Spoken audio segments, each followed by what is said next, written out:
scared sometimes. Don't know why.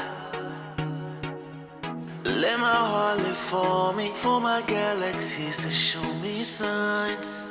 So I know why. Change the page for me. You are all I need. You are the light. Change it all for me. Let me hear you say, I'll make you fly. I see it, I feel it. Touch the moon. I see it, I feel it. Touch the moon. Baby, when I'm with you, I can't help but lose my track of time. Put your heartbeat on me, and I will connect your soul to mine forever. Change the page for me. You are all I see. You are the light. All light. Change it all for me. Let me hear you say, I'll make you fly. I see it, I feel it. Touch the moon. I see it, I feel it. Touch the moon. The moon, the stars collide. The moon, the stars collide. The moon, the stars collide. The moon, the stars collide. The moon, the stars collide. Glow in the sky all night, each time. The further we go, I feel your heart in mine. I see it, I feel it. Touch the moon. Yeah, I see it, I feel it.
Welcome to Club Shada episode 184.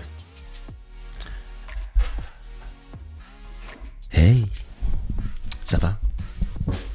I hope everybody's doing good. I hope everybody's in the best spirits in this world we live in. Just and listen. This show is brought to you the gods of good fortune, Shada wear. I'm wearing the brand new. Listen, the quality is amazing. I don't even know what material this is. Embroidery Shada wear logo with this material that is super smooth. Those are the brand new that you can find on the Shada wear website. And of course, hello to all the new subscribers to the channel. Welcome home. It's a channel that's been under attack recently, but hey, listen, make yourself at home. Mosta, Daniela, Bobel. Ok. Pourquoi pas trouver les noms qui vous font vous sentir bien. Five Flo Jolie, DJ en Bouge, Donald, Daniel. There's a lot of new subscribers, yo. Anyway, welcome to the channel, and I want to acknowledge for the month of March. There's no stream royalty. Look at this. So anybody who puts a super chat in there becomes the stream royalty. Ain't that beautiful? That's the beauty of it. And listen, I hope everybody is doing good. I'm fairly good. I've been resting.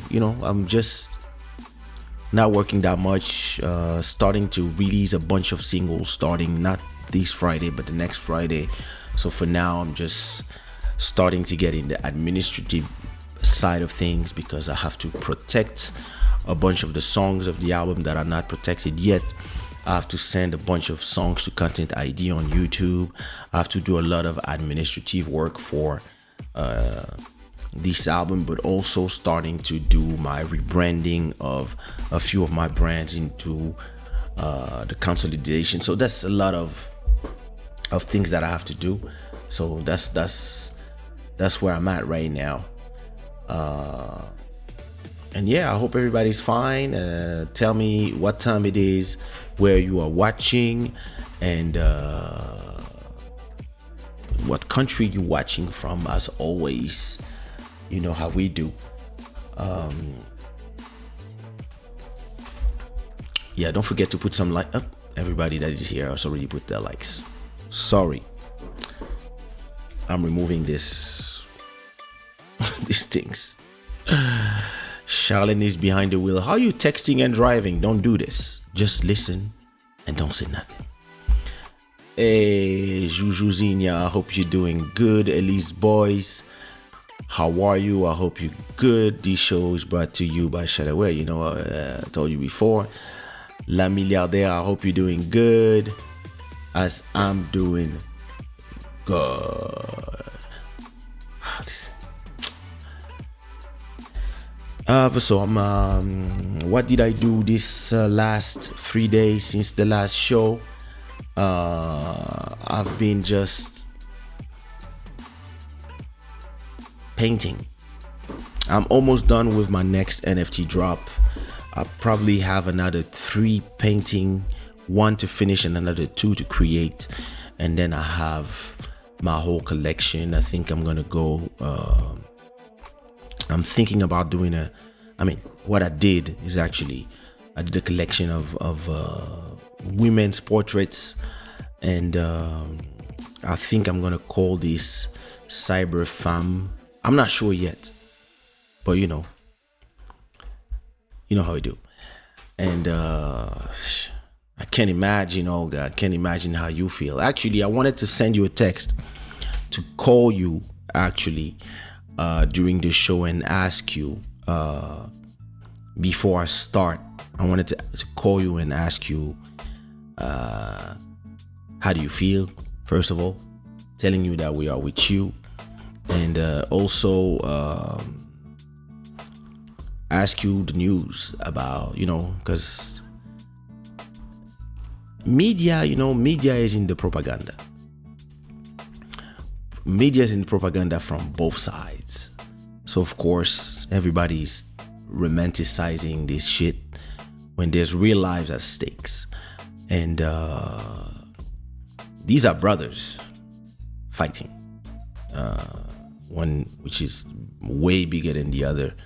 And but yeah, if you're not, yeah, listen, if you want, I'll call you, and I'll ask you a few questions of, how is it going in your city? How do you feel? How do you feel about all this? Because, the world has become a huge show where everybody's just being super emotional. Everybody's saying, stand with it, but in reality, yeah, everybody's behind their screens or behind their phones or behind their tweets. And few people are taking accountability for what is happening right now. So, what's good, Joel? Nice to see you here. Muna's Music, what up? How are you? So yeah, maybe she's gone already. Let me send her a text.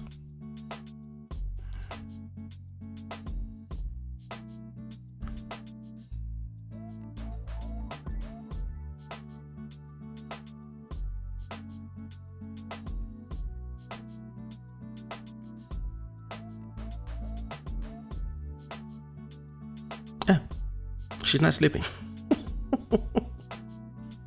See, I forgot that sometimes I speak and it takes a minute to arrive to the internet. And then arriving in Spain is another thing. Yo, Mr. Gabriel, l'homme qui a maigri. It's good, brother. So let me call Olga. And let me, oh my God, where did I put this thing? Oh my God. I'll just hold my phone.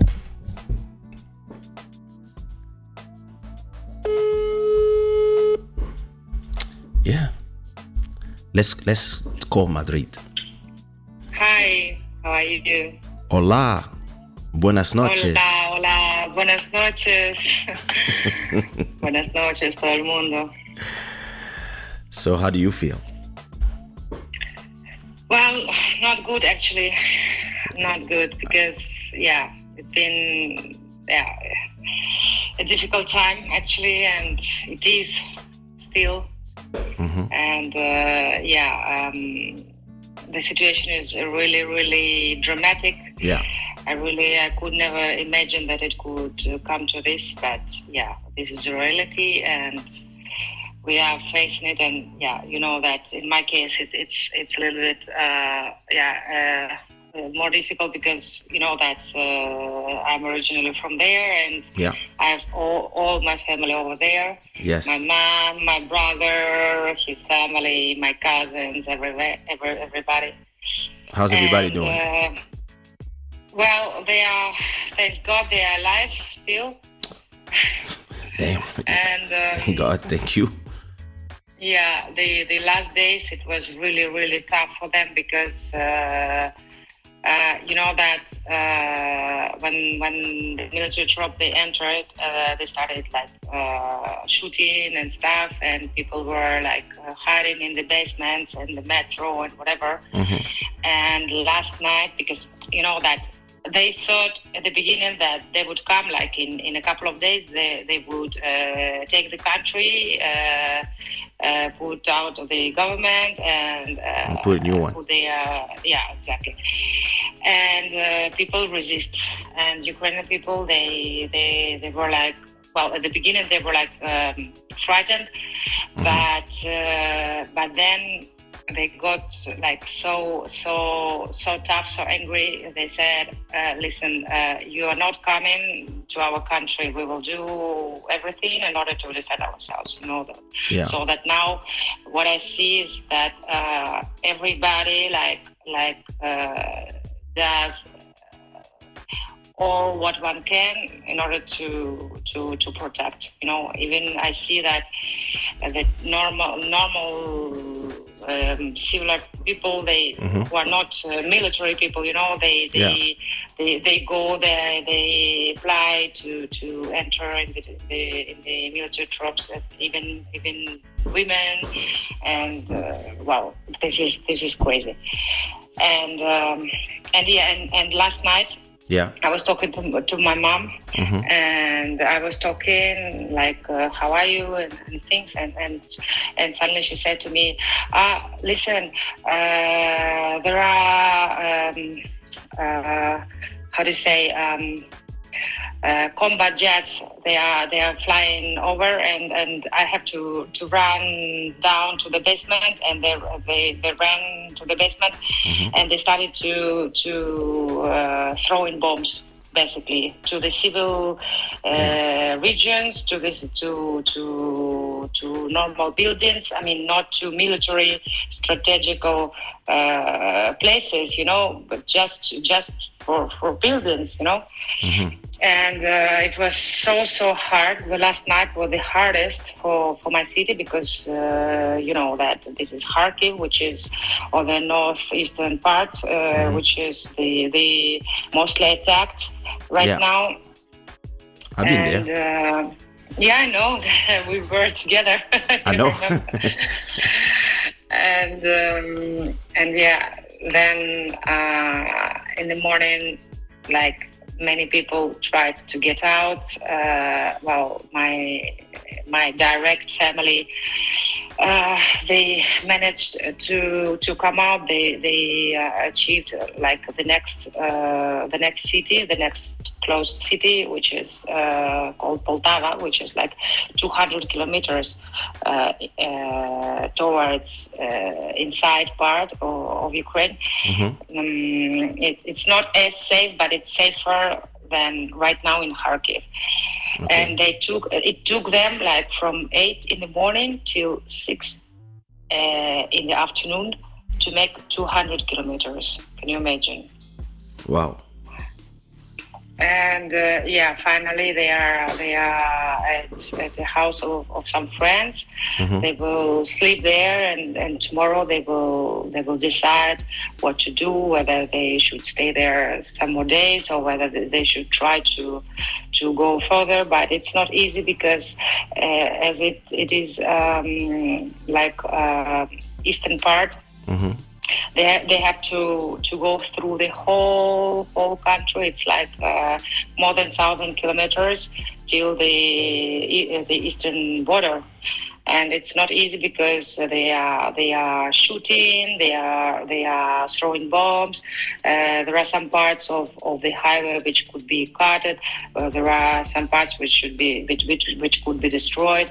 So I know some friends of mine who tried to go out from the city towards the border with the cars, and it took them like 4 or 5 days in order to reach the border.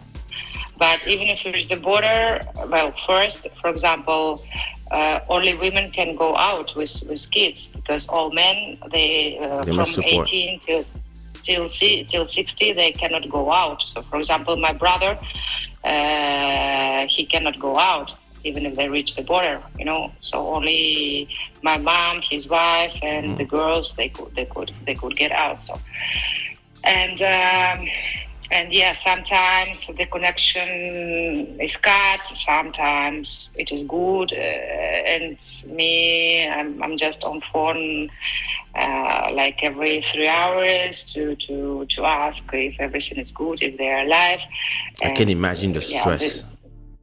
This is really, really crazy. I tell you, I'm spending several days like almost without sleeping, and all the every moment like thinking, my God, what is happening? What the fuck is happening? And how it is possible that nowadays in our modern world, because of one fucking guy, one fucking guy, he made all this. So this is really, really crazy. I mean, And another thing, what I wanted yeah. to say, because I'm now like watching all the news from all the sides, okay, and I see all the commentary which people post and stuff, and I realized that there is so much. I don't know if I can say it in English, like disinformation, like bad information which comes from part of Russia. And I see that there are so many Russian people who stay there, who live there. They are like they are so zombied by that kind of transmission where they make to people, and they are like, you Ukrainians, you deserved it because you are like nationalists, and you have been killing people in Donbass and Donetsk and such stuff. And I try to say, well, guys, you are so fucking mistaken, because we have been living in peace all the time.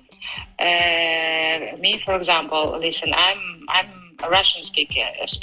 I'm come from the part of Ukraine which is historically like more Russian speaking, but for me it doesn't matter. I can speak both.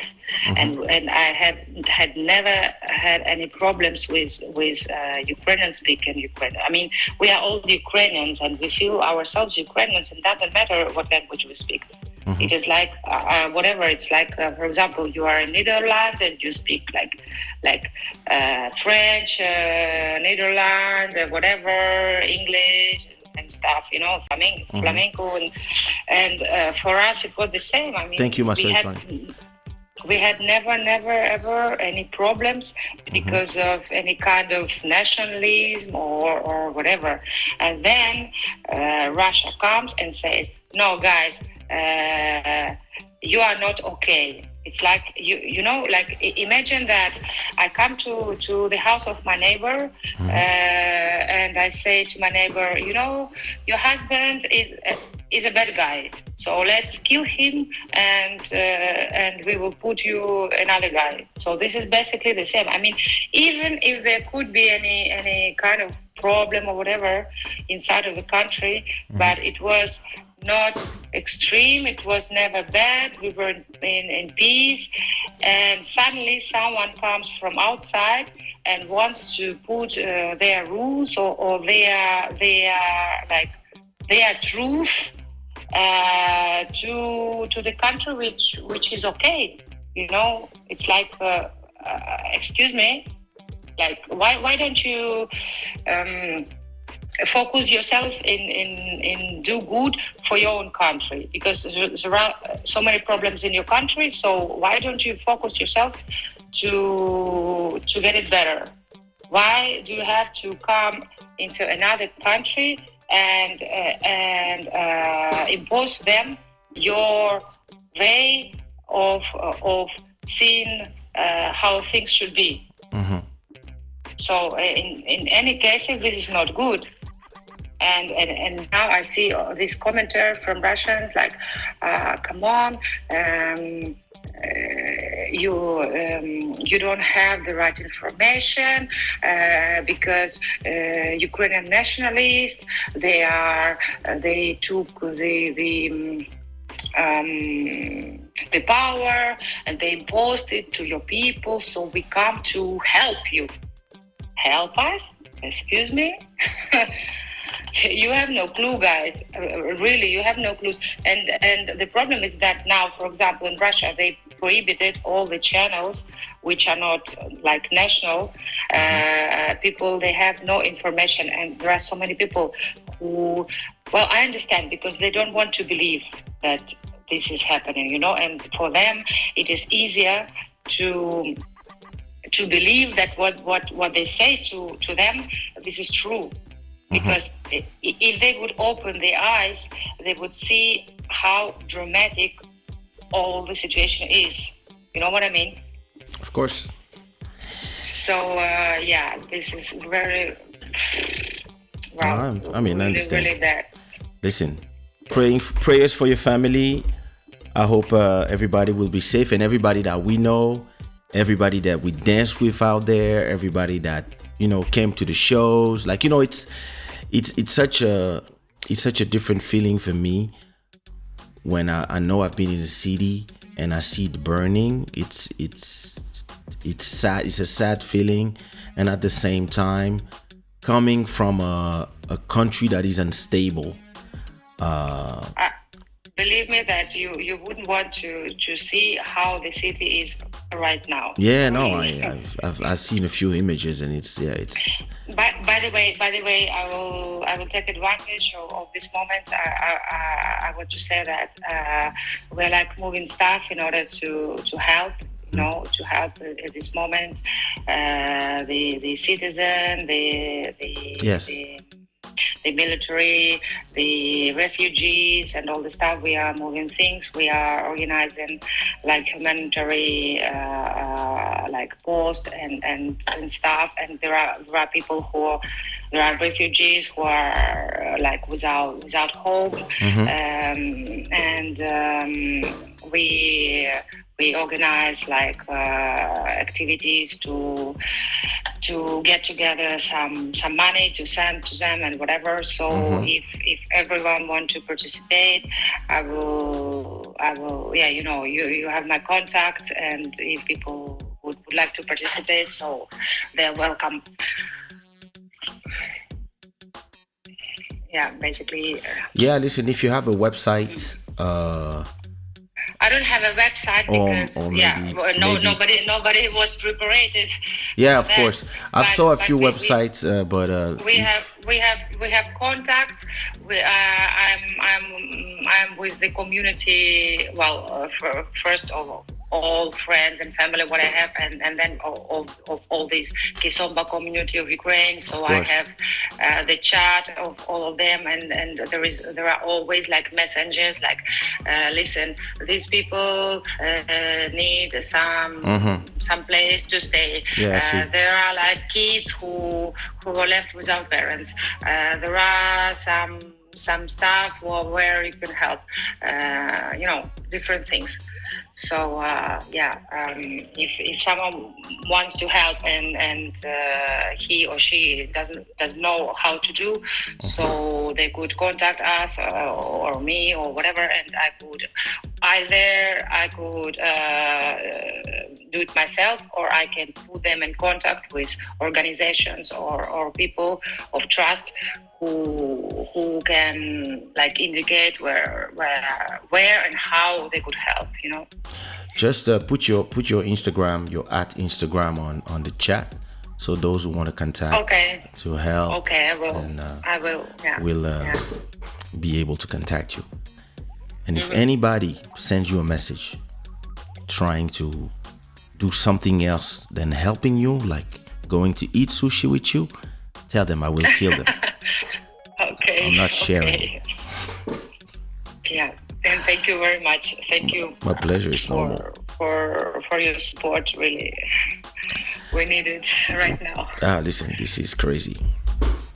All right, I'm gonna go back to the show and now try to have a little bit of perspective. Try to have like a perspective from outside. So I'll talk to you afterward. Like I'll call you tomorrow morning anyway. But I mean, if you want to watch the show and be there, sure. You're always welcome. But listen, everybody that I know that you talk to, tell them that I'm sending my regards and I'm telling them, courage. Yeah, sure. I will. Yeah, I will. All right. Kisses. Kisses for you. Thank you very much. Big hug. Ciao. Hugs. Big hug. Ciao. This was Olga, our friend Olga. So listen, I'm gonna start Mountain of Inspiration. What's good? I'm gonna start this conversation with. I'm gonna try to take a little bit of distance from the whole situation. And listen, first of all, I'm not a politician. I'm not a geopolitician, and I'm not I don't know the whole history of this whole how we came here. My only thing that I'm gonna say, as somebody who's been watching the world, is why is anybody surprised about this?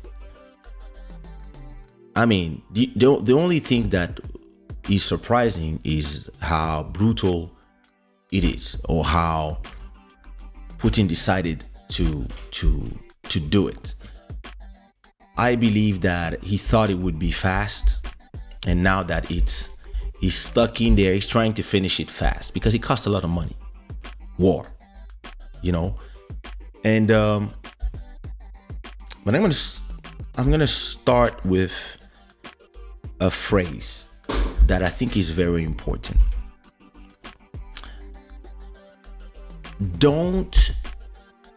People have to stop going into these complicated matters with simple minds and simple ideas.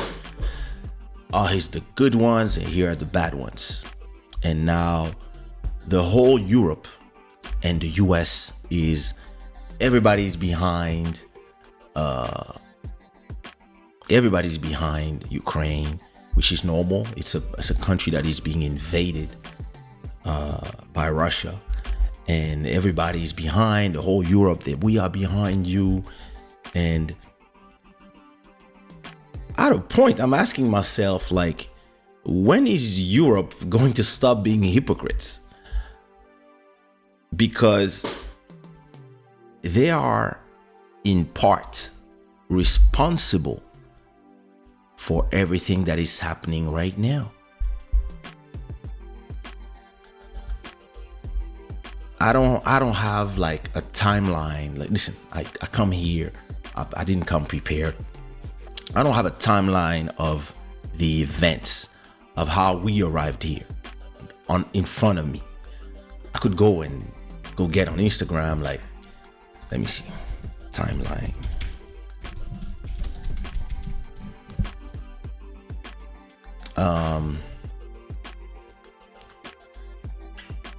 Timeline of the crisis. Now the problem is, like, if you look at, that's the problem here. When you look at a few of those things from the point of view of one side or another, they're not just giving you the facts. They're giving you opinions or facts dressed as opinions, or opinions dressed as facts. And this is always the problem. But I mean, let's try. In 1991, Ukraine becomes independent at the fall of the Soviet Union, right? That's really how, the Ukrainian people became their own. It's actually a huge country of 45 million people, and 30% of them,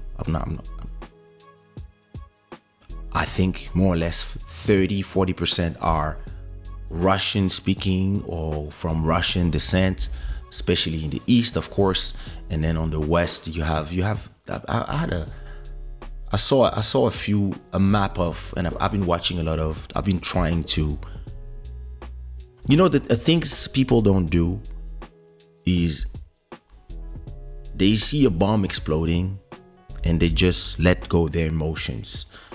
And everybody's either angry, happy, ready to go to war, etc., right?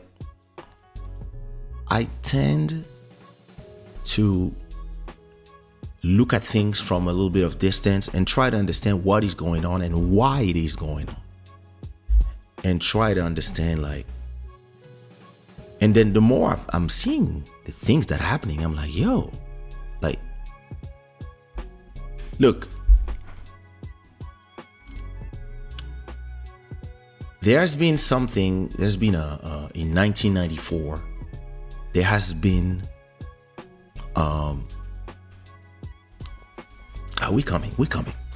There has been in 1994 a deal, memorandum that has been signed in 1994, where the Ukrainian accepted to, back in the Cold War, when the USSR was against the USA and the world was divided in two big blocks. The one who followed the USSR and the other one that would follow the US and the Allies. The 60s. A lot of the Russian nuclear power was actually, what up MJ? A lot of the Russian nuclear power was actually in Ukraine. There was a lot. So in 1994, Ukraine accepted to transfer all the weapons from the Cold War to the Russian Federation, making Ukraine a non-nuclear power. So they kind of gave their, I would say, like the weapon of dissuasion, they just gave it back to Russia in exchange of, making sure that nobody would disrespect the sovereignty and the territory of Ukraine. So, who signed that deal was Russia, the US, and the UK. They all said, listen, too much nuclear weapons here, give it back. Because you have to understand something about the US, the UK, France, Russia, and all these countries. They want to have the nuclear power. They want to be able, they are the only ones who used it. They build the weapons. They get money from the wars. But they keep telling everybody, we don't want you to have the weapons as well because you evil, we are the good people. They believe, and they are not hypocrites. They truly believe that they are in the good side.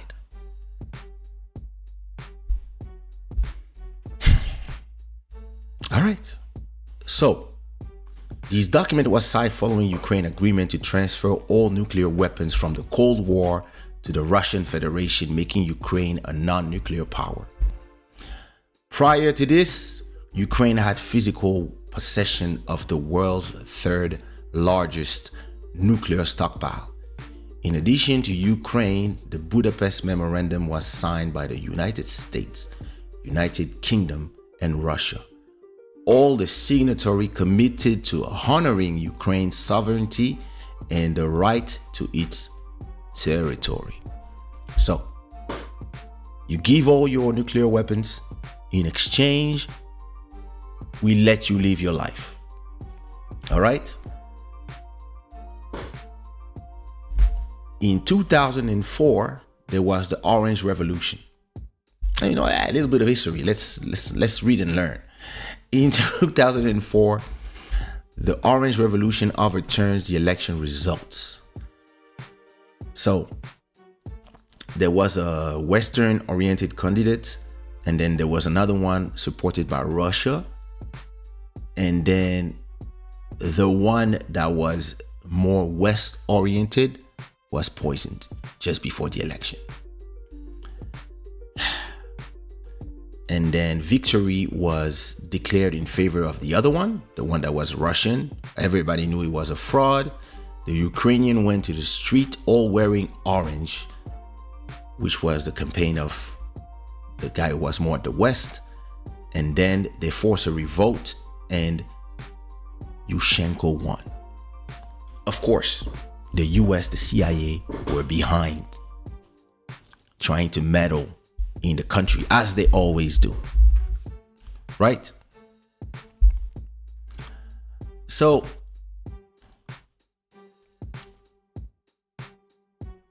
in 2008, so you have to understand something. The NATO which is the military that is protecting Europe, but is actually controlled by the US in reality, and the rest of European countries. But it's a US puppet. When the NATO was created during the Cold War to make sure that against the USSR, there was a protection from the NATO, right? So when the USSR disappeared and collapsed and a bunch of countries took their independence, there was no need for the NATO anymore, right? And that's when they signed these accords of non-nuclear proliferation, etc. When these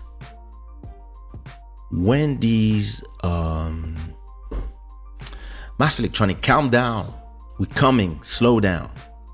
My God, these guys, you can't control Congolese people. So when the USSR was done, there was no need for NATO anymore, right? And they were supposed to just stay there. But as always, what did they do? You know, you have to understand one thing about empires. Empires don't want to die. The US and the Europeans, they believe in their core that they are the good guys. They believe in their core that their ways are the good ways. They believe that because their ways based on their past, the fact that, you know, they are the intelligence, they are the etc., and they won the Cold War.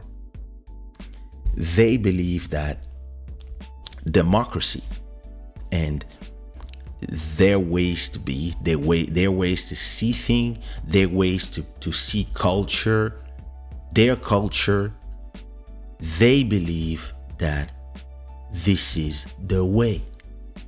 And because they believe it, they want the whole world to think like them, but they also want the whole world to be free like them.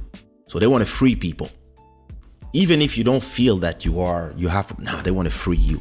They want you to be in democracy. They want you to have a democracy that looks like France or the UK, or so they go everywhere and they tried. So after the Cold War, even when we had the independence in all the African countries, France, Belgium, the UK, all these countries were trying to force other countries to mimic their ways, their democracies. Oh, listen, no more dictators or no more one person or no tribal. No. You have to think like us. Oh, no more praying Mami Wata and all these strange. No. Jesus. So, and they have been doing this for centuries. So of course, when the USSR collapsed, instead of staying in their lane and saying, hey, listen, guys, welcome to freedom and start building your countries, and you know, we need Europe to be peaceful, etc. They started trying to expand Europe. In the US, they wanted, because the US always needed an enemy so they can sell weapons. And they make money from this. And they need the dollar to be supreme everywhere. So these people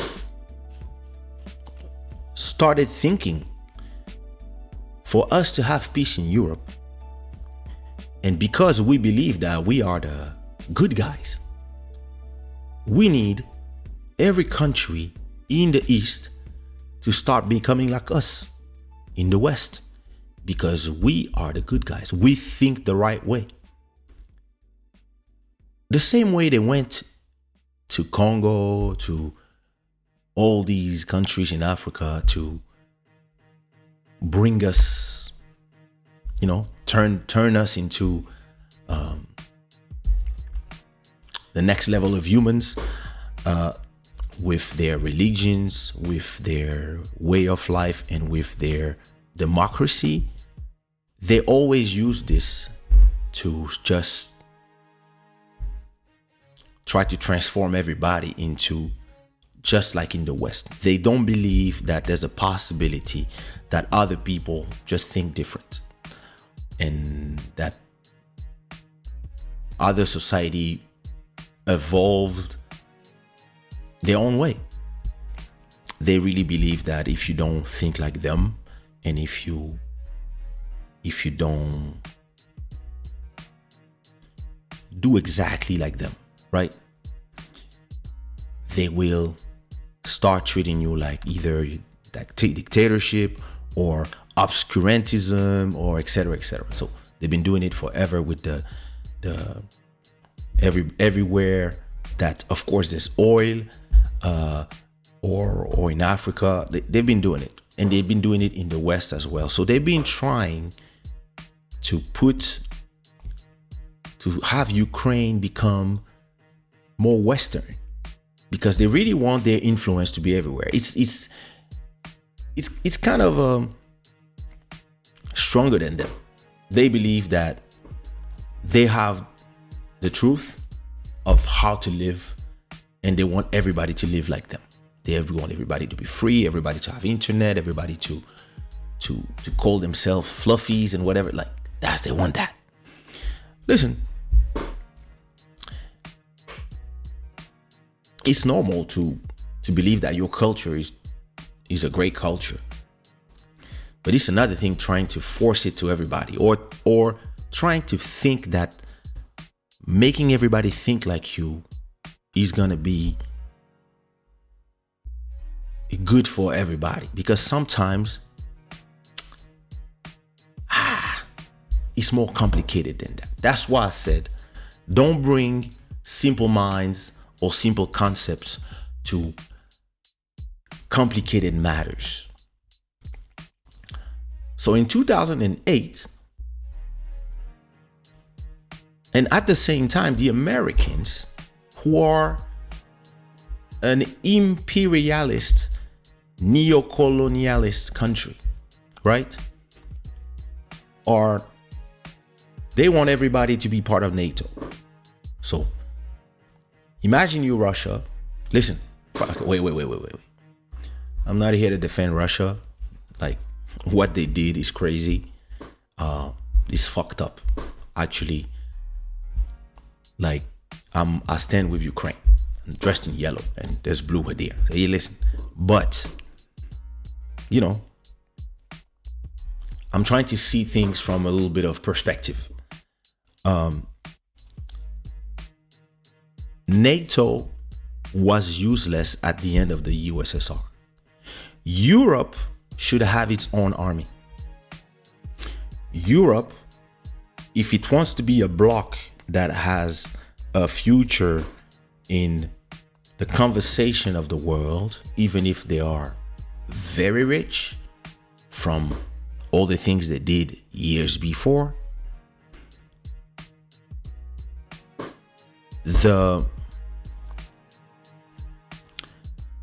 Europe should have removed itself from NATO and create its own European force, so that they can have a say in what goes on in the world, instead of just following most of the time what the US says. And the US is happy when everybody uses the dollar, and when this dollar is all the petrol and gas is sold in dollar, and they can use the dollar as a political weapon. And they can decide who, plays in the game and who doesn't. So if you do things the way they don't want, they remove you from the game. They remove you from SWIFT, or they put sanction in you. But when they do exactly what Russia did, so for those who don't know, who don't remember, or were too young back then, the US did exactly what Russia is doing right now. In 2008, I think, in Yugoslavia, Yugoslavia became Kosovo, right? But the US, without asking the permission of nobody, went and invaded Yugoslavia. And they didn't ask permission with and in the UN, they just went in. They invaded Iraq, destroyed everything. The French and the US invaded Libya. And they have fancy names, Desert Eagle, all these names of operation. They go in and they say, yeah, we're bombing these people for freedom. That's exactly what Olga said about what the Russians are saying about Ukraine, that we came to free the people. That's exactly what France, Europe, the US, they do when they invade other country. So they said that Iraq had weapons of mass destructions,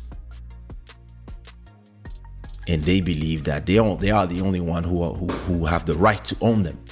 So they went there, and boom, the US has backed for years the pillage of Congo by Rwanda. The US is give them everything they need, weapons, etc., etc. And all the coltan of Congo now goes through Rwanda. As long as it serves them, the US have no problem doing exactly what Russia has just did. As long as it serves them, the EU have no problem doing everything. So, Olga, we cannot put links in the chat. Send me by WhatsApp. Add your link to the chat. So, at a point, even if Russia is wrong by doing what they're doing, you also have to be able to look at the stance that everybody's taking right now, right? And calling them for the hypocrisy a little bit, saying, guys, come on. Like, so when somebody does it, it's evil. But when you do it, it's for freedom.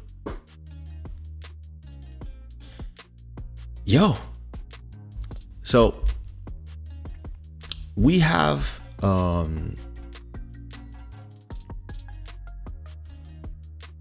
listen, my whole continent has been invaded. Listen, I speak French. That's my mother tongue. But just to tell you. So the same thing. Now it was to help you not be savages. Yeah, we built roads there. That no, you came to take our materials. And that's how these empires do. So, in the point of view of Russia, it's not to defend them. It's just to give you the point of view that might be what somebody like Putin, who's somebody from the last century, right? It's somebody that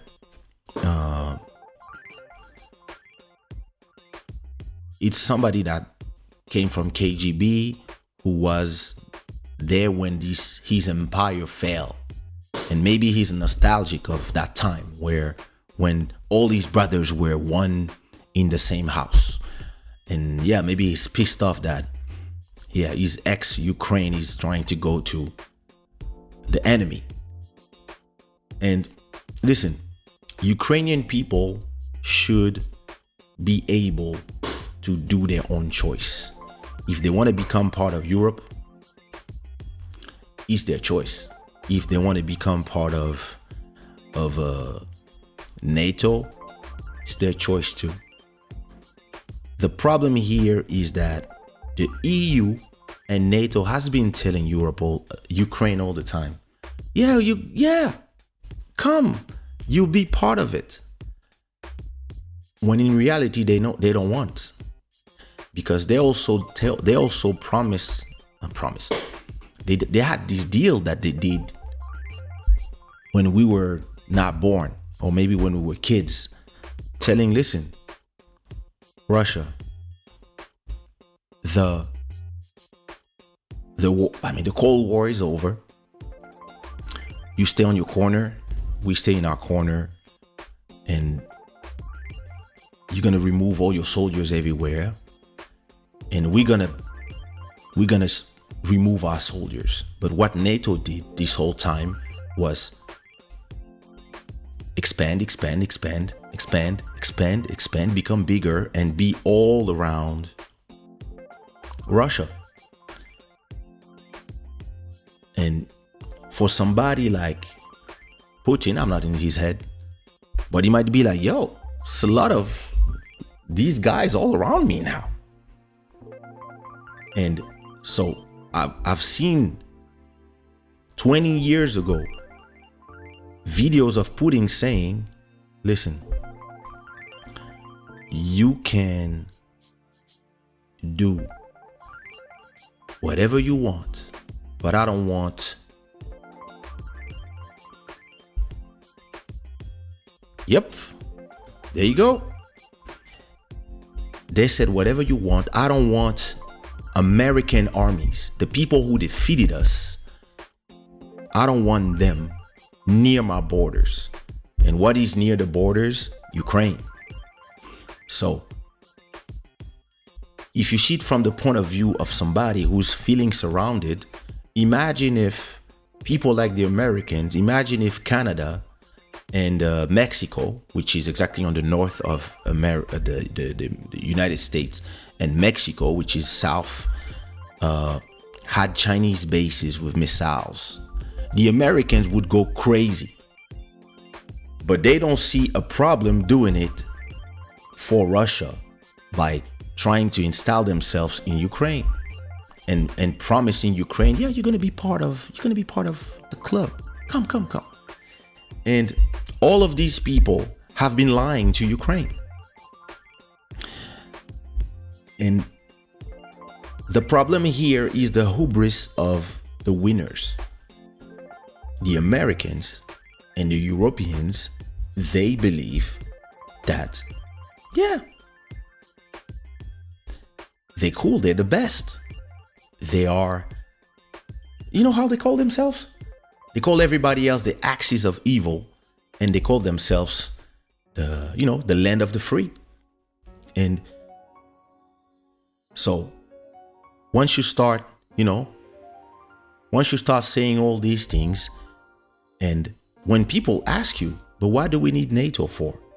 Why don't we remove all these weapons that are creating crisis? And why are you keep saying that Putin is a crazy dictator, that Xi Jinping is? Because the Americans need enemies.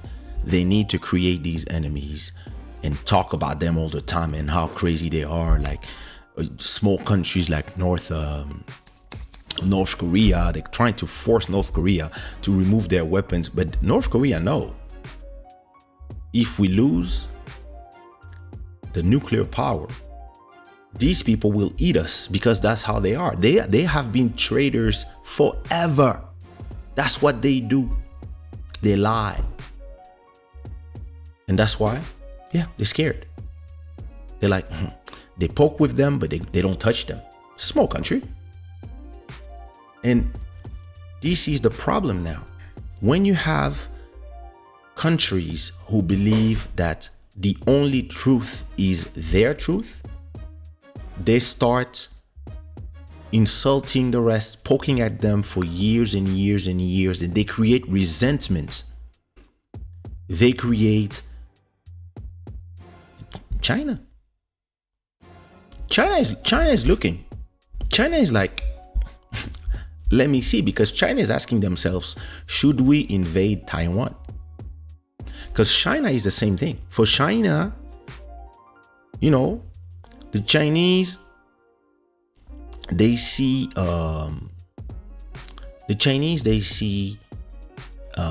their territory, and they see Hong Kong as China.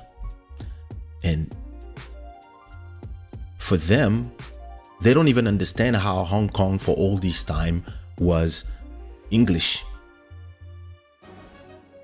And they say, yeah, they signed a treaty. Oh, listen, we're gonna have like two different things for 80 years or whatever. But in reality, they hate that. They want to get back the integrity of their territory. The problem of Europe, first of all, Europe are here going, oh my God, war in, listen, all the wars of the last century was in Europe, and all the weapons are built there, if it's not the US. So the West, come on.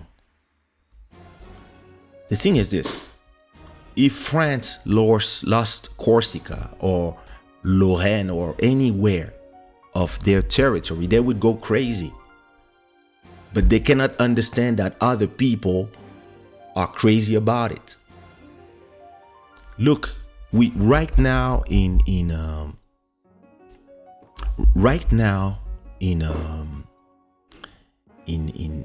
France, in the UK, in Spain, not Spain, in Spain with the Barcelona part, with a lot of countries in Europe, people are actually saying to themselves, why are we part of this? We don't want to be part of this. Or we part of this, but we don't accept all their laws. We want some sovereignty as a country. Like France are the worst in that. They always complain about Europe for everything, for this, for the norms, for that, da. Because when they got in Europe, or when they created Europe, they thought they could sell all their shit to the Portuguese. But because the Portuguese were poor at that time, it's actually the Portuguese who start selling all their shit to France. So now the France are pissed. Oh, this doesn't work for me. Because these people, they have a strange way of thinking. And they're here thinking, all of these people are talking about their sovereignty. We have to be a strong country. We are France. We don't want to just be Europe, right? And at the same time, all these countries are traumatized by the two world wars that they started in their countries, and they are trying to not get there anymore. So they are in kind of contradiction. But now imagine if you told France, yo, listen, take a chunk the size of Ukraine, take all the south, tell the PACA region, so take Marseille, Nice, La Côte d'Azur, take that whole part, and it just becomes its own country. And then Russia, they have a deal with Russia, or they decide now we're gonna speak Russian, and Russia start putting missiles there. France will go crazy. France will not let that happen, because in their head they believe that when it's happened to the others, it's normal because it's for freedom, and they are not. They need to understand freedom. They need to embrace Christianity, etc. But when it happens to us, this is what? No, because we've been here for millenniums, and they're gonna tell you all the things that Putin is saying right now. They're gonna tell it. They're gonna tell it like it's normal, because that's the way they think. And It's not even their fault. That's the way they are built. This is the way they see the world. They see the world as in this form of neo-colonialism where everything they do is for good. And they never take accountability, responsibility for all the mistakes they did all these last 100 years. And here where we are, some people wake up and their countries are in flames and everybody blames Russia because Russia is the aggressor. But nobody, when I see all these countries in all the European countries in solidarity, thank you so much, Siren Dizil. When I see all these countries in solidarity with Ukraine, I look at them and I'm like, you are also part of the problem. You are part of the problem. You are the ones who have been trying to turn the whole East Europe into Western Europe. Listen, life goes and people change and populations change and people start dancing kizomba, etc. Listen, it's normal. This is evolution. I understand that. But at the same time, you have the whole way these people try to also implement their culture everywhere. They try to have everybody drink Coca-Cola. They have everybody use dollar. Listen now, in Congo, in my country, we use dollar more than our own money. And the Americans are happy and the Congolese are happy as well. But they don't understand that one day you can get removed from SWIFT just like they did to Angola and you lose all your power. If you get too cocky or you start getting too much money, they can remove your stuff. Look at what the people are doing right now because of the emotional reaction. How you gonna tell me that? And listen, I'm just freestyling, so listen, don't mind me. I'm just a singer talking.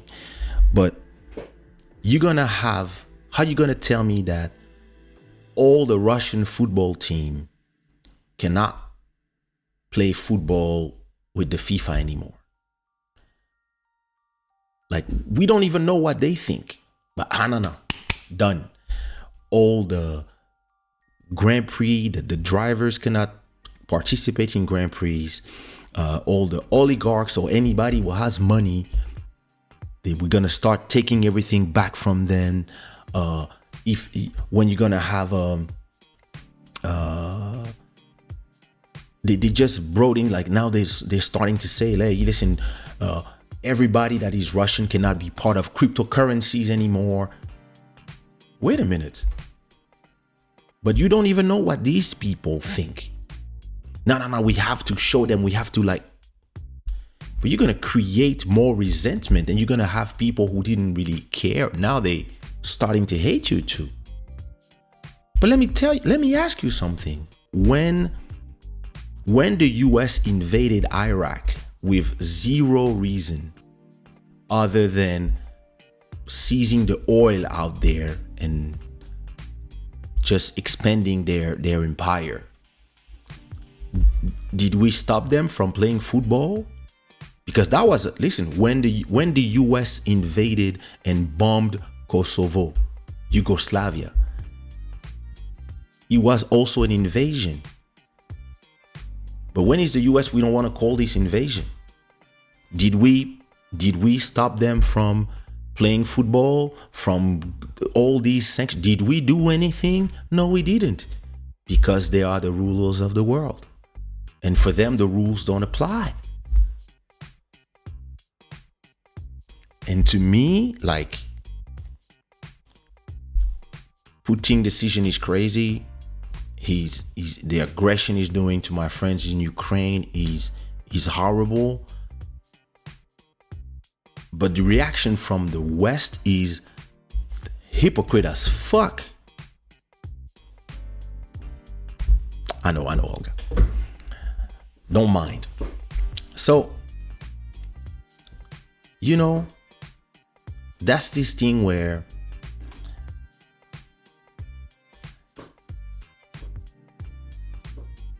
even if you are, I try to see the world never in black and white. Never. I try to always look at all the different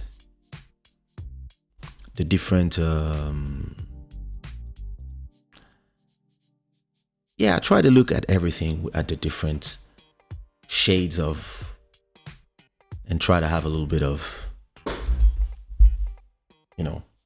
take a few steps back so I can try to see enough and understand the geopolitical thing that is going on. So in 2008, there's been a NATO summit, and the debate was, why are you guys expanding to Ukraine? And they wanted to do a military alliance between 28 European countries, 2 North American countries, dedicated to preserving peace and security in the North Atlantic area. And Putin said no. In Ukraine, no. That was in 2008. And in 2013, there was a Euromaidan protest that changed the government. After promising to work towards a relationship with the European Union, President Yanukovych, who ran for president again and won in 2010, changes political direction and begins to orient Ukraine towards Russia. These, combined with 2 controversial arrests of opponent Yulia Tymoshenko, sparked widespread protests about perceived government corruption. These are protests across the country, etc., etc. Centering on the Maidan Square at Kiev, at least 130 people were killed, civilians. Yanukovych flees to Russia, and then a new leadership commits to orienting Ukraine towards the European Union. In 2014, Russia seized Crimea, creating international outrage. Russia seized Crimea, a Ukrainian peninsula with a predominantly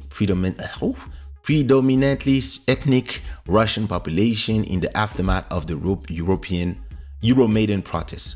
Russian troops occupy key sites on the peninsula wearing military uniforms with Russian insignia removed. The annexation prompts international outrage and is condemned by the United Nations and the European Union. In 2019, Volodymyr Zelensky is elected president of Ukraine. Former comedian defeated the pro-Russia Petro Poroshenko in a presidential election. Zelensky party also wins a majority of seats in the parliament. This is a first in Ukrainian history. Zelensky campaign promised to include ending the war with Russia and rooting corruption out of the Ukrainian government. In 2021, Putin demanded security guarantees. Putin deploys increasing number of troops near the Ukrainian border and published an article claiming that the Russians and Ukrainians are one people. That's how he feels. And then Putin issued demands to NATO and the United States. Among these demands is that Ukraine never be admitted to NATO, a request rejected by the Biden administration. 2022, February, Russia recognized a breakaway Ukrainian region as sovereign. Sends troops to keep the peace, and then in February 24, Russia launches a full-scale invasion of Ukraine.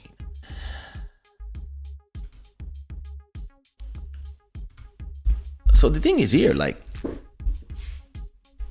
who to blame? Putin. I can only blame him for 70%. I have to give 30% to the US and the US and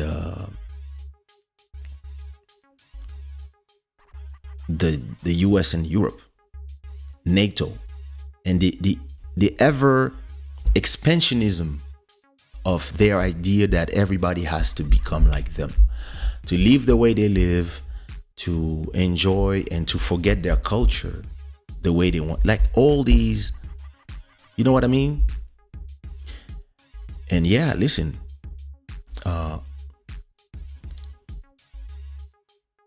there's a lot of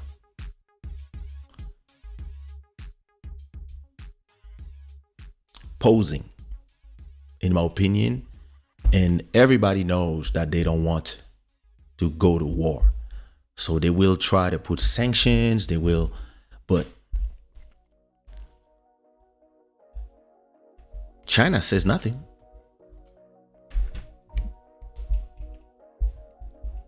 China says nothing. There's been a deal signed. So, and every European country also has a different dependency to the European gas, the Russian gas. You also have to understand that in the whole, to complicate the whole thing. First of all,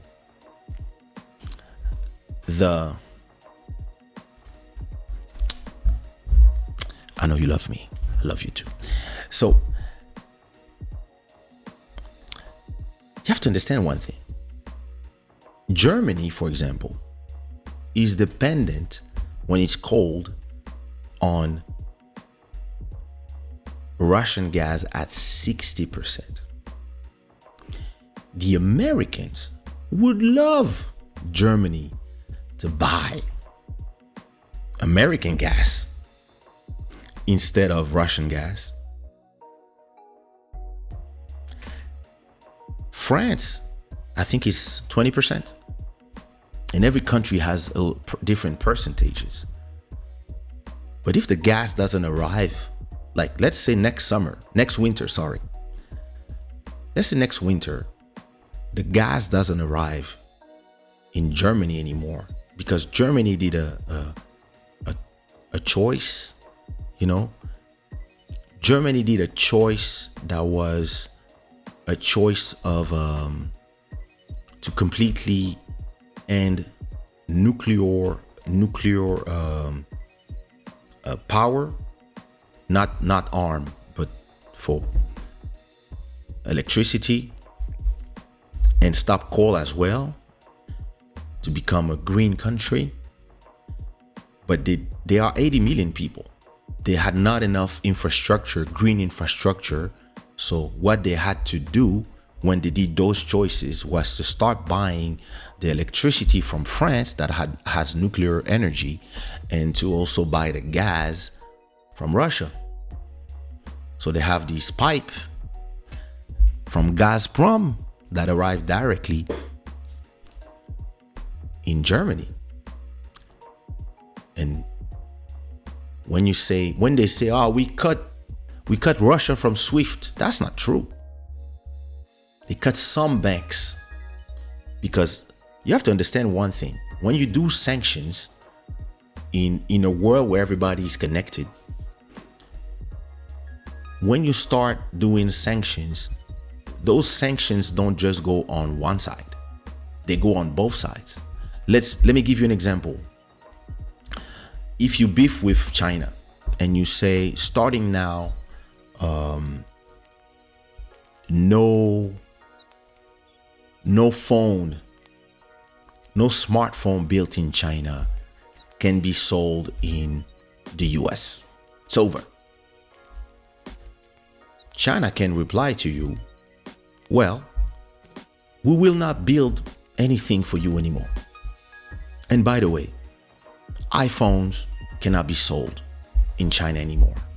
And Apple lose 50% of their revenue.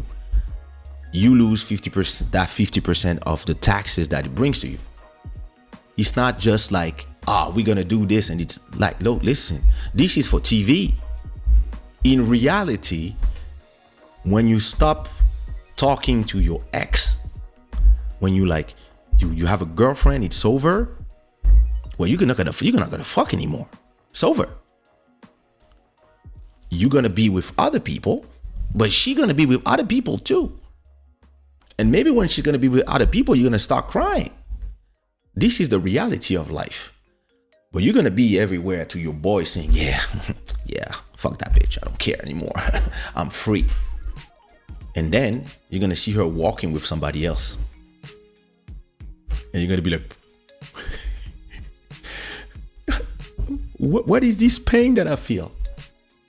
This is the reality of life. This is the reality of economics in a world where everybody is connected, where the resources are between all the poor countries have the resources and all the rich countries have the money. But the resources have to go somewhere. So you have all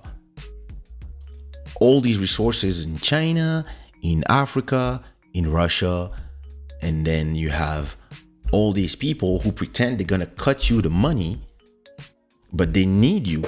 Don't forget that Ukraine is, I think 70. Listen, my numbers. I'm not reading the numbers here, so let me see. Wait, let me give you real numbers. Ukraine. How you say blé? Fuck.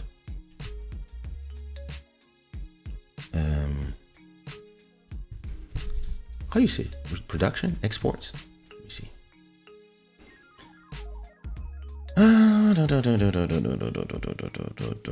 How much wheat does is wheat? Is wheat? Yeah. By country.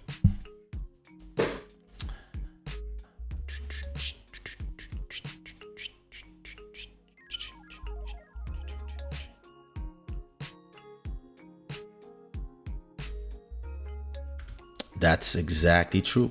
Exactly. Olga, what you're saying is completely true, and it is true for Ukraine, but it's also true for Iraq or Libya. And my problem here with these countries, right, all these hypocrites, is that when it's Ukraine, they all stand up, but when it's Iraq, they all clap.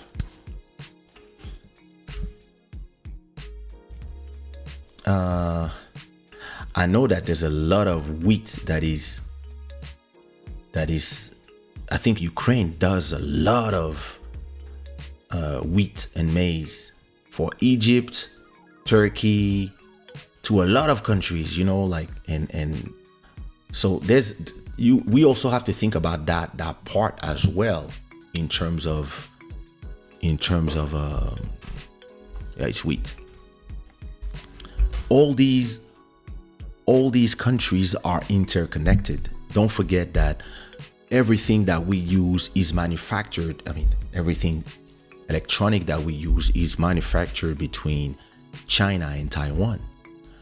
The wheat is in Ukraine. The gas, usually a lot of it comes from Russia. And don't forget that in France, we had the yellow vest that started from it started from the price of oil and gas. People were saying they cannot spend all that money on oil and gas when they make so little money every month. But when there's a war where the gas comes from, oil, gas, and electricity prices will go up. And the same people who were complaining will complain even more. And they're gonna be like, yo, what the hell are you guys doing? And I'm not gonna say simple minds, simple people that don't care about all this. They just wanna work, come home, feed their families. And it's those simple people, those honest working families exist in Ukraine, they exist in Russia, they exist in Iraq, they exist in France as well, they exist in Portugal. If the price of oil goes up, and it went up, I don't know how many percent, 30%, I think, I forgot the numbers. All these people are the people who are suffering from this whole operation. So there's a lot of people who saying, yeah, let's go to war. Let's go. Like, listen, what you need is diplomacy right now. What you need is to sit down with the aggressor and sit down with the victim of the aggression, sit with them and start talking. Start telling them, hey, listen, let's, like FIFA and all these people saying, no more Russians in not. Listen, what you need to do is have ambassadors, diplomats, and the people who know these things come and tell the people, let's sit and please stop bombing the people. Stop bombing all the honest families that have nothing to do with whatever you think of the grandeur of Ukraine, of Russia, and let the people decide who they want to be. And same thing for Europe. Stop having all these and sit down with the people and have these people sit down so that there's a de-escalation of the situation. And yeah, listen, we know what the Russians want. They want to remove this guy and put somebody who's friends with them, and they want also the Americans and the Europeans to not have. Listen, I mean, I don't even know if he cares about Ukraine. I mean, he does care, but I think the problem is if Ukraine becomes European, it means that he's part of the NATO as well. I'm not sure it works, but what he doesn't want is to have the old enemy being in front of his borders. He's been saying this for 20 years. This is not a new problem. This has been going on forever. He's like, yo, since the end of the Cold War, you have been installing your missiles all around us. And we don't like this. It's the same way when you hear the Franks saying, oh, the Chinese are buying everything. They're buying all our companies. They're not happy. It's the same thing. The empires don't like to lose. So at a point, you're arriving to this situation where you're going to have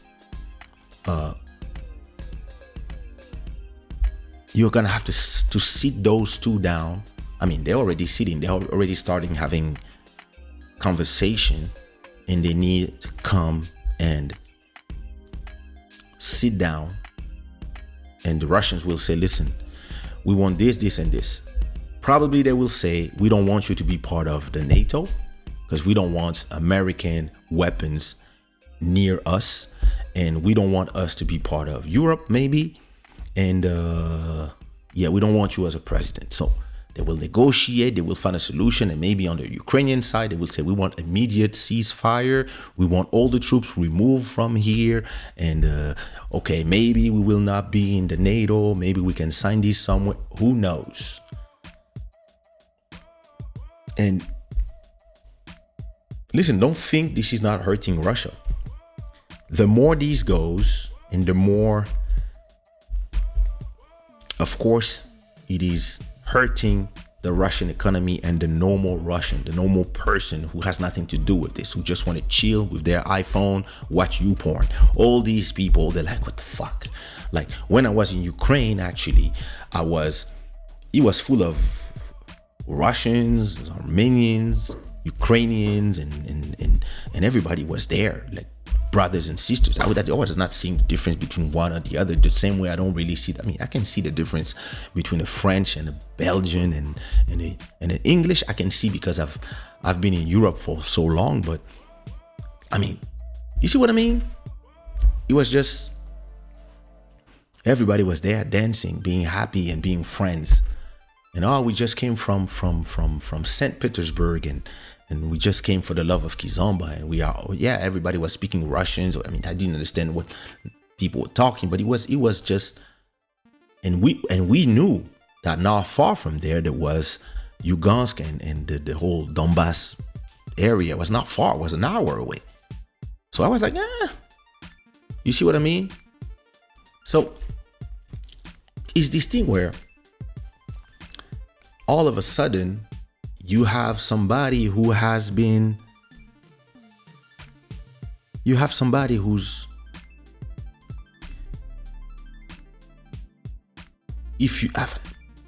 I'm not trying to understand his mind, but he's into his chess moves. I believe that attacking civilians and going too hard on his own brothers from Ukraine, that was the mistake of Putin, in my opinion.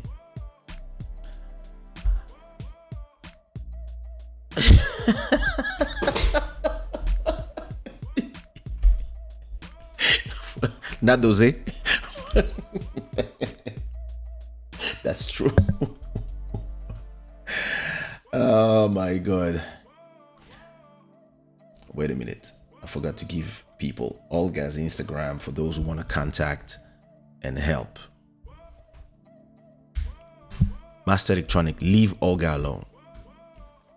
You have interdiction to talk to her with your nonsense.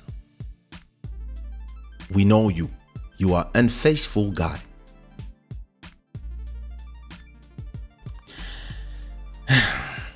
But listen, Master Electronic said something that is true. War is money. There's a lot of money that is being made right now by the people who build weapons and by the people who are seizing these opportunities to buy the dip. Yeah.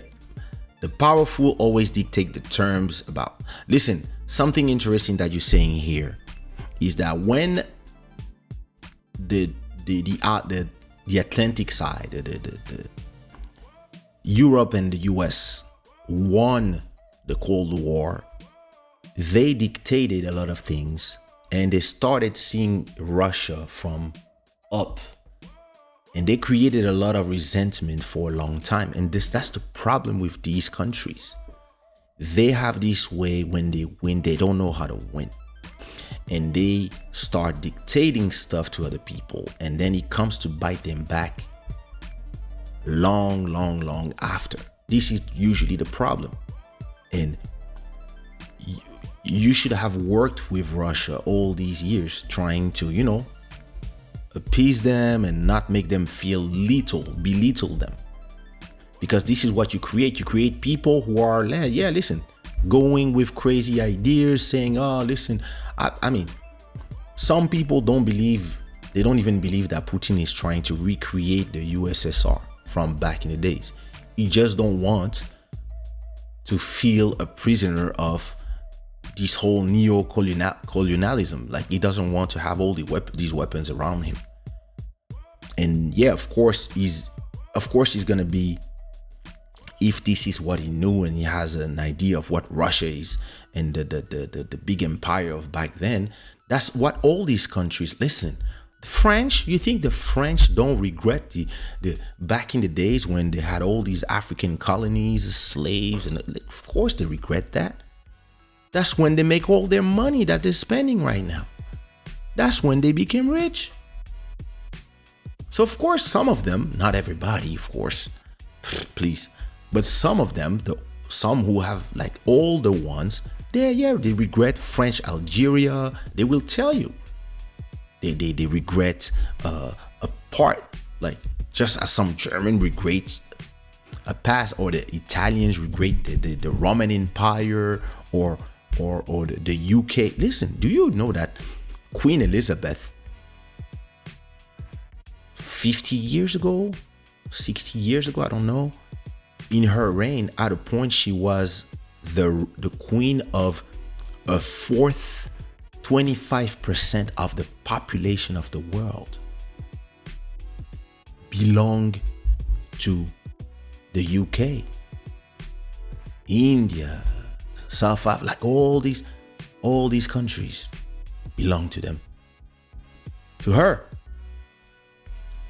Congo used to belong to Belgium, to one person, to the king of Belgium.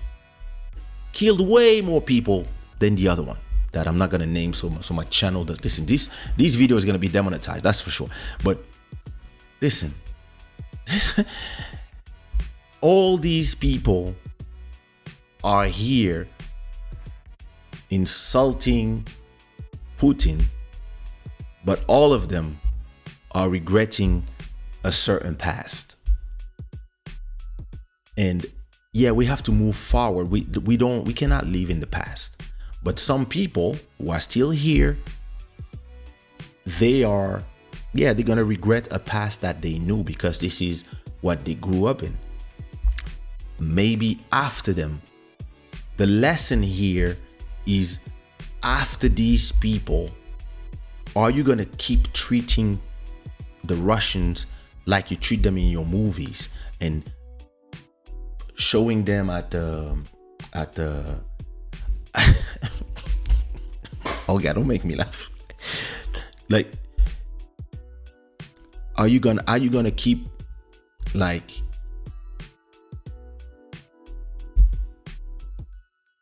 making the Russians and the Chinese look like enemies because you need enemies? That's the problem of these countries, especially the US. They need enemies to have a reason to have all these militaries, right? Oh, Charlene, thank you so much. Thank you so much. Thank you. So this is why, to me, this is a very, very, very complicated problem. And once you look down on the with the loop, you look at Ukraine and you see the suffering and you're like, oh my God, like poor guys, poor friends, poor sisters and brothers. And then you start going up and up and up and up. And then you start trying to learn from history. You're like, yo, damn, these Europeans and Americans, they keep fucking up the world. Like, it's not everything they do is bad. I'm not anti-Western world at all. I live in Europe, and I always say that I'm fine here. I would not go live in Africa because I grew up here and I feel better here. That's me. I like to have my personal opinion about things, but I also look at all the mistakes they did in the 50s, in the 60s, and how they pretend like they're surprised of all the shit it creates when, yeah, you don't sign the treaties for borders well, you don't, like, in all these countries, and now you are pretending to be surprised when, yeah, you've been promising stuff. You've been promising Europe to Turkey, to Ukraine, to a bunch of countries, and you've been promising the European way, the Western way, the Occidental way to all these people, and then you don't give it to them. And you are teasing something. And look what they're doing with China. They keep presenting China as the enemy. They keep presenting China as why? Because they don't want China to become the #1 economy in the world. And now they keep saying, oh, it's a surveillance state, whatever. Listen, you see how Facebook is surveilling us, and how all these social media company and from your credit card, like the US has how many FBI, CIA, NSA, all these people. What's the difference? We're the good guys. We do it for your protection.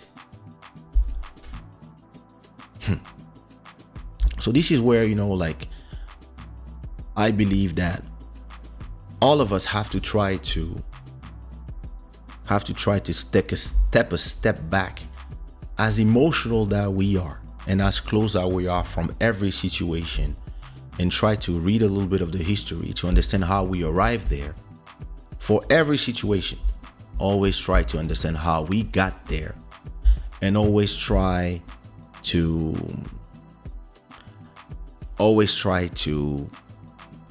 then try to make up your mind from reading, from history, from trying to understand geopolitics, and from trying to not pick sides. Trying to just try to see it as, okay, what's going on here? Oh, we have a new stream royalty, Charlene, thank you. Trying to see things from take a step back, trying to see it from, follow the money, try to understand who benefits from all this. in the end. But to me, the victims here are the Ukrainians. But they're not just victims from the Russians. They're victims from everybody. They're just trying to be their own people. But they have their ex who's pissed, and they have the guy who pretends that they are their future, who's teasing them, and now they are the ones getting fucked. And yeah, China is not saying nothing, and Africa has been fucked before by everybody, so they're like, yeah, we've been there. So yeah, it's complicated. It's very complicated. I'm sorry if I've just been freestyling by myself, I don't believe I have all the answers. I just believe that I just try to not be emotional and be more analytic. And I try to have as much information possible so that I can try to understand what's going on. And see from the posing of every player, what is their next move. That's how I see it. That's how I see it. So I see that, for example, everybody decided to ban the Russian channels and Sputnik, RT and Sputniks, those Russian networks, so that they are the Russians CNNs, if I can simplify it like that. But again, like when you guys invade other countries, should we do the same to you? When we do the same to you, you yell, censorship, liberty of the freedom of the press. Oh no, these are organs of.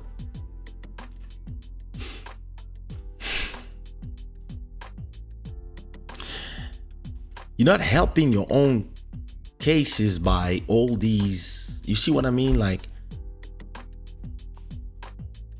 at the same time, I understand what everybody's trying to do. At the same time, I'm like, yo, you guys. But hey, you know.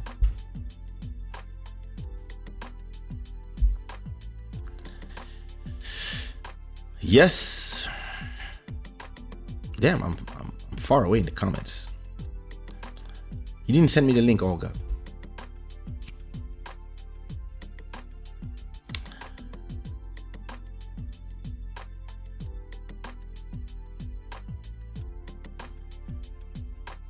That's what he believes. I mean, listen, who knows? Everybody's gonna have their point of view on the situation, and I guess every point of view is valid from Putin's point of view. He's gonna see it a certain way, especially after feeling that he's been betrayed, or that Russia has been betrayed and has been giving away his power and has been being by the US via the proxy that is the EU. That's going to be his point of view. And the EU was going to be like, oh yeah, we are the good guys, we're trying to spread democracy everywhere. And the US, yeah, they're going to say the same thing, we're the good guys, and listen, everybody should use dollars.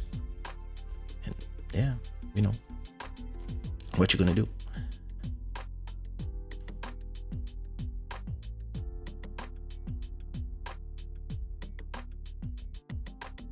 I'm reading your chat.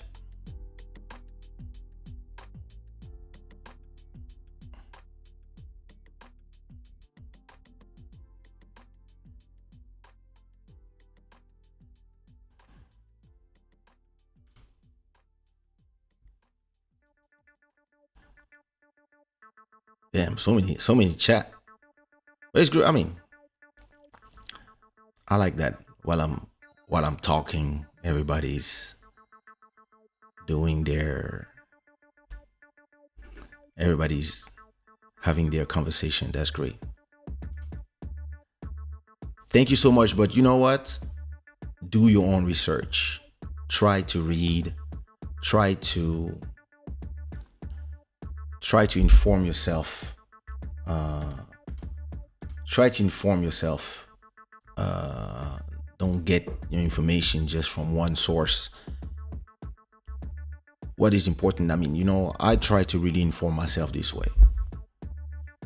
Learn about the history of the conflicts, how we got there. Because most of the time, I mean, not all the time, everybody is right from their point of view. Like, this is how it is. The past has always looked great because they don't know what tomorrow will bring.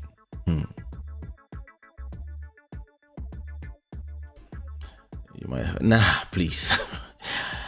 Not me. I'm innocent.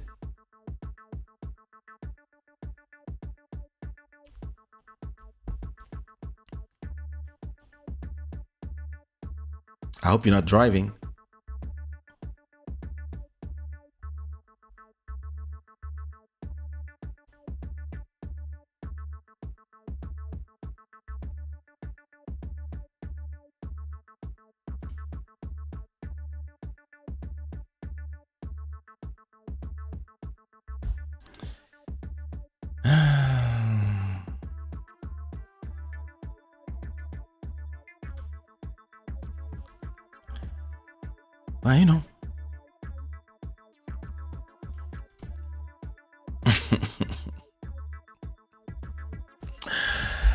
Well, well, listen, that's what I had for you. That was my take. It's just a take. It's just a take. I'm not. I will really say this. I pray for the brothers and sisters from Russia and Ukraine to find a resolution, because those are cousins, brothers, sisters, parents that once it was the same country, and now they are divided right now. Hopefully they will resolve their differences without weapons. That's all I hope. That's all I hope for them. Because it's always better to sit and talk. So hopefully all these sanctions maybe will have Russia start thinking about it, or maybe put pressure from everybody around their leader to be like, okay, listen, you prove your point. Let's sit and talk. Yeah.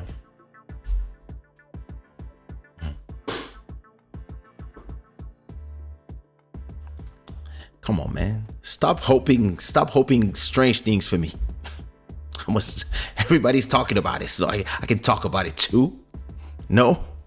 Or should we go looking at all angles and emotionally support the ones who are closer? Yeah, listen, I'm trying to support everybody. I have Russian friends. I have Ukrainian friends. Olga is my sushi partner. I eat sushi with her way more than my wife. So, I really support her. I understand how she feels, because I know what it feels. You know what it feels, Joel. We've been in this situation where we have to run away from our countries, or be exiled from our countries. So we know how it feels. And again, I'm a singer. I sing for everybody. There's been tension between Uganda, Rwanda, and Congo forever because of everything that's under the ground. But I still sing for my Rwandan friends. I have friends from Rwanda. I have friends from Congo, of course, and I have friends from Uganda, and I have friends from everywhere. Because, this is something where, with everything that is being said right now, the Russian people, did you see the size of Russia? You think that the whole Russia thinks the same way? No. Like, there's a lot of them. There's some Ukrainians who are from Ukrainian descent, but agree with Russia. And then you have some Russians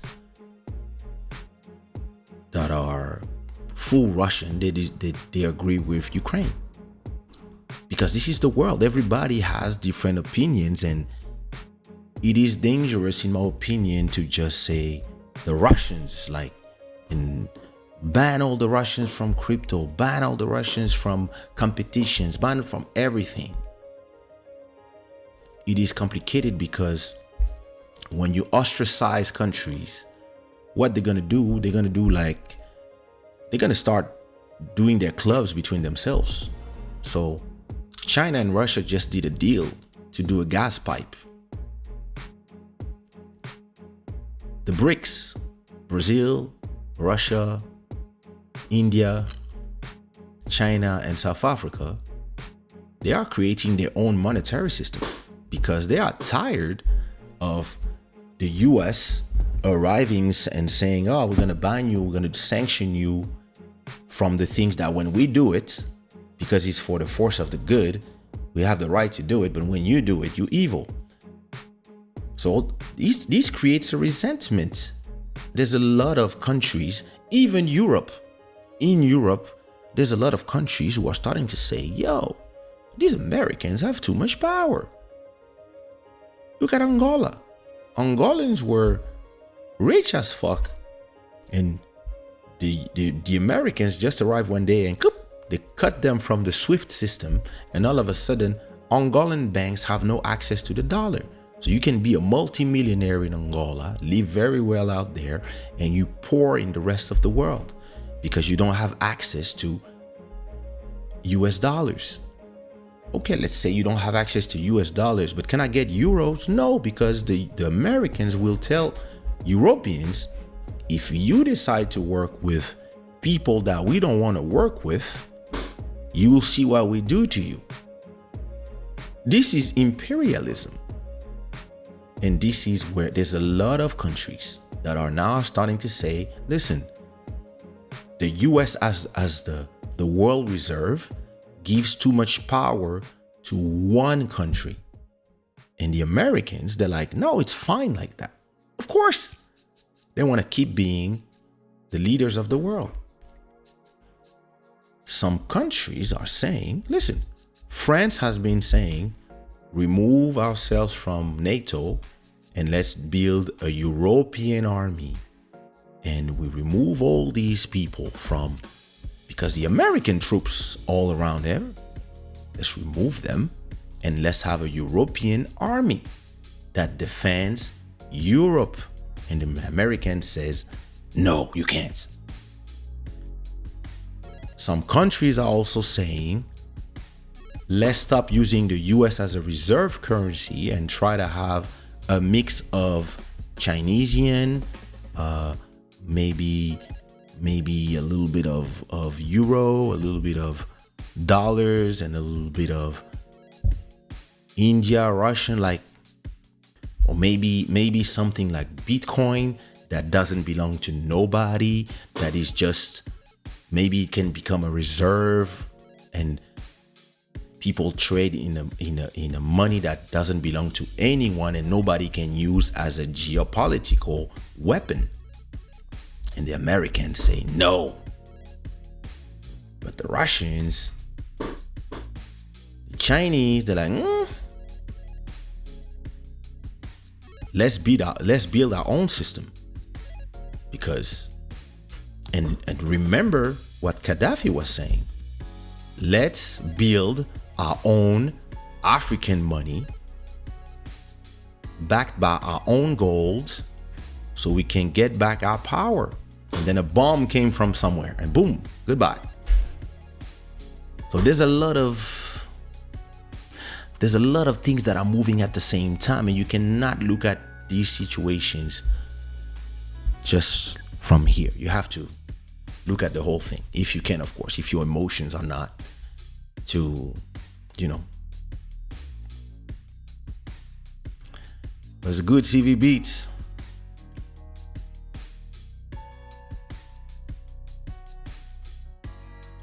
Master Electronic, you have problems with nobody. As long as you can get girlfriends, you're fine. It is dangerous to cut everyone from the same cloth. Resentment are the fuel of manipulative leaders. Yep. Exactly. Well, listen, that was an interesting conversation. Listen, prayers for everybody involved. C'est malheureusement un énorme problème avec la fausse démocratie des USA. Yep. And look at Canada, what they're doing. The Freedom Convoy, I think it was a political mistake to cut the bank accounts of everybody involved, because it makes you look like the people that you are criticizing. So yeah, listen, the world is strange. The world is, I think this topic shall have an open mic or would be broadcasted through a clubhouse. Bro, I don't know. I don't know if I want to have all these people come here and start yelling. So, those are complicated subjects, and I like the fact that I can have the conversation with my people. But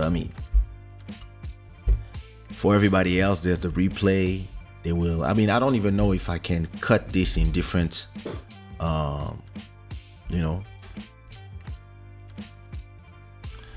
Imagine Spain comes to Portugal and say, come on guys, we will take the Algarve because this is that, or historical issues, whatever. Yeah, exactly. I completely agree with you. France would be Spain or Portugal would be crazy about it.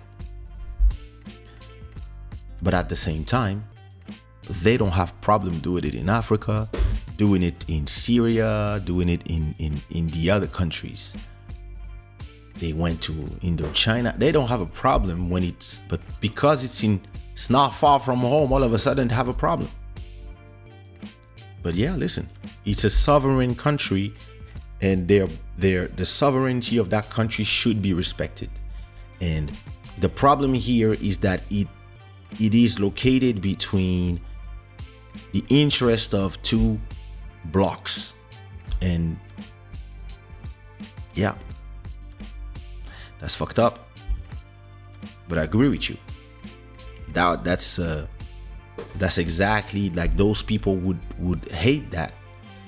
And the problem now is if you go inside of Master Electronic, don't stop saying stupid things. It's 45 million people. Like, if you go inside of NATO and Europe to be protected, at the same time, you have American and NATO weapons in the border of Russia, and that's what they don't want. This is what creates the tension. So the position is problematic. But at the same time, yeah, they really have to be protected, and they have to be able to protect themselves. So yeah, listen, Master Electronic, sometimes stop saying stupid stuff.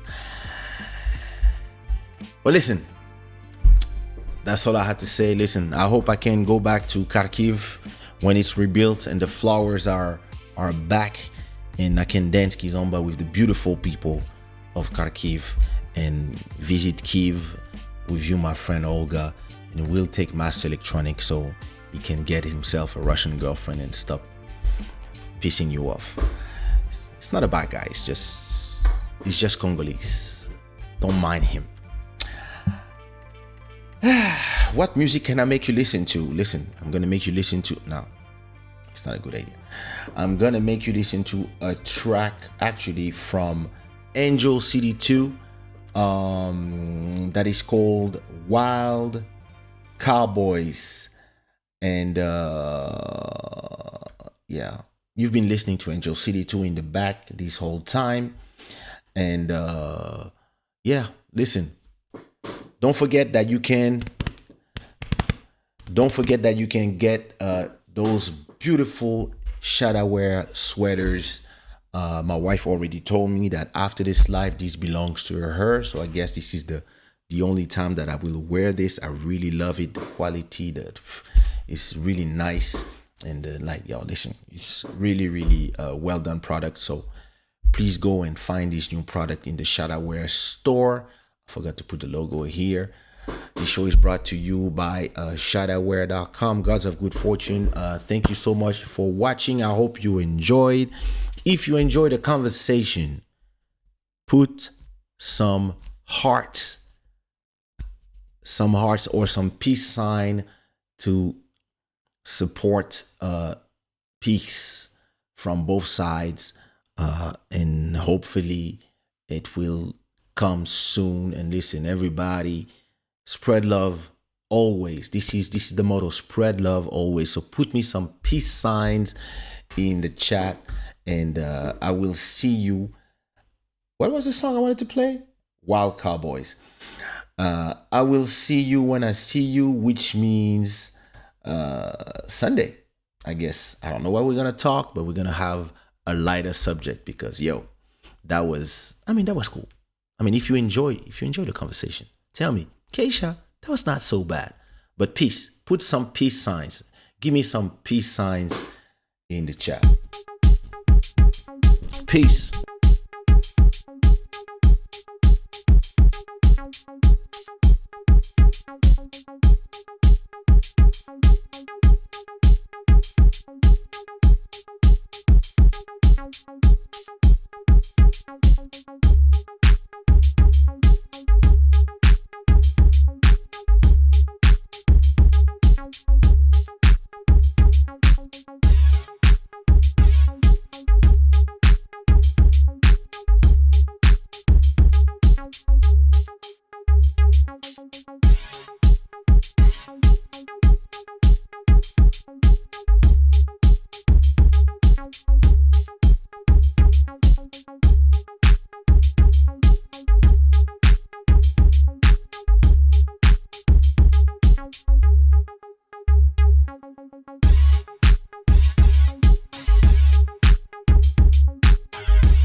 Thank you.